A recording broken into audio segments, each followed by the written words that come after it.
Melissa from the Health Promotion Nutrition team, and today I am interviewing Maryann, U Ottawa's registered dietitian, in this new episode of the Wellness Interview miniseries.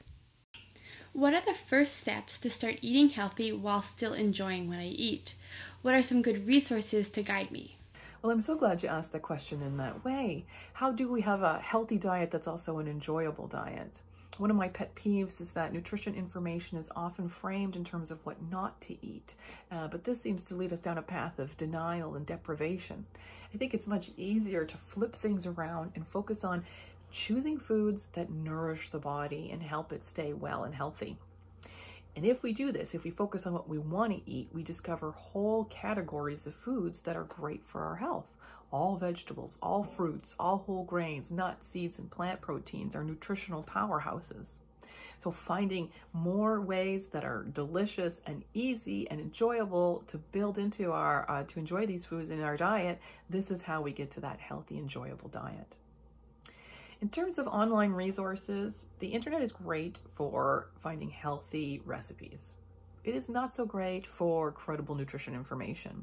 So one site I can recommend is called unlockfood.ca, and it's all written by dietitians. The other site, of course, to go to is to look at Canada's new food guide, which is a really easy, evidence-based, practical way of having a healthy meal. How many meals should I eat in a day, and which one should be the biggest? Is breakfast important? Does the time I eat affect my body differently? There's no right answer to the number of meals a person should eat per day. Some people prefer to graze and are good having several small meals through the day. Other people are okay having 3 main meals and a snack. You really have to listen to your body to know what's best for you. There's no real answer too about which meal should be biggest. The point is, do you have enough energy to make it from one meal to the next? If you find yourself hungry, then you need to include a snack at that time, or you need to look at the meal beforehand and make sure that it's providing more lasting energy for you. It is worth talking about breakfast a little bit though. So when we have been sleeping, we've been fasting that whole time. So when we wake up, our blood sugar levels are low. Now, sugar is the preferred fuel for the brain. And so low blood sugars means low fuel for the brain. And the research is very strong and very clear that shows that, having breakfast really does affect mental performance. So we see memory, recall, concentration, test results, and overall grades all positively correlating to breakfast consumption. And the more often we have it, the bigger the impact. So students who are eating breakfast 7 days a week have better overall scores than students eating breakfast 5 days a week. And in order to gain this benefit, we should just try to have something to eat within about 2 hours of waking. How can I integrate snacks into my eating habits? When does snacking become a problem? And how do I control my cravings? Well, use snacks if you get hungry. If you get hungry and ignore the signal, there are some things that can start to happen to us.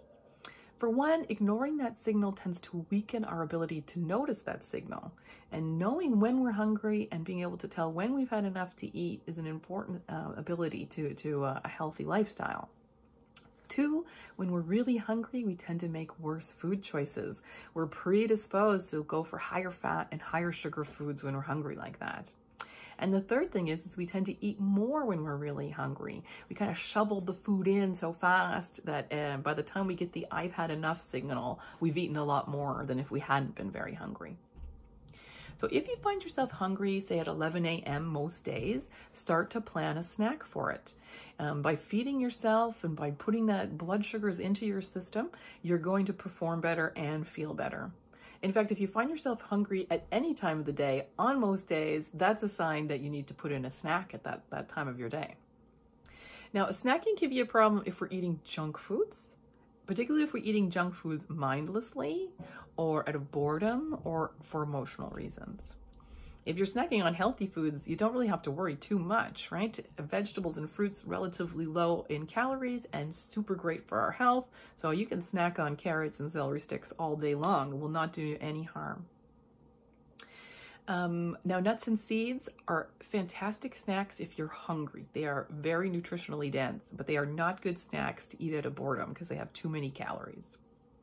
And just to have a snack that has lasting power, try to include a little protein in that snack. So you can think about adding a bit of dairy, nuts, seeds, peanut butter, anything that you know is going to provide some protein to that snack. Now, the best advice I have about cravings, food cravings, is this. You decide when you're going to have the food, give yourself permission to have it, and then have it. And by giving ourselves permission, for one, there's no guilt when we eat the food. For two, there's more pleasure when we eat the food. But the third thing is we end up paying more attention to actually eating that food. So when we've had enough, we stop. So people who give themselves permission to have their craving food end up eating less of the craving food than people who try to deny that craving. The last piece of advice I'll give you is if a particular food is really problematic for you, and this can happen to us, absolutely. If food is particularly problematic for you, what I would recommend is just eating that food completely mindfully, which is to say with total and complete attention. Because the truth is that often our imagination of that food is better than the reality. And, for processed foods, they are designed to be really, really tasty, but they tend not to be very good quality. And so if you really fully pay attention to eating that Oreo, there's a good chance that you're going to find it's not quite as great as you remembered. And this process can totally change our relationship to a food for the rest of our lives. If you have any questions, you can reach out to Maryann via email at mmofitt@uottawa.ca. Thanks for watching.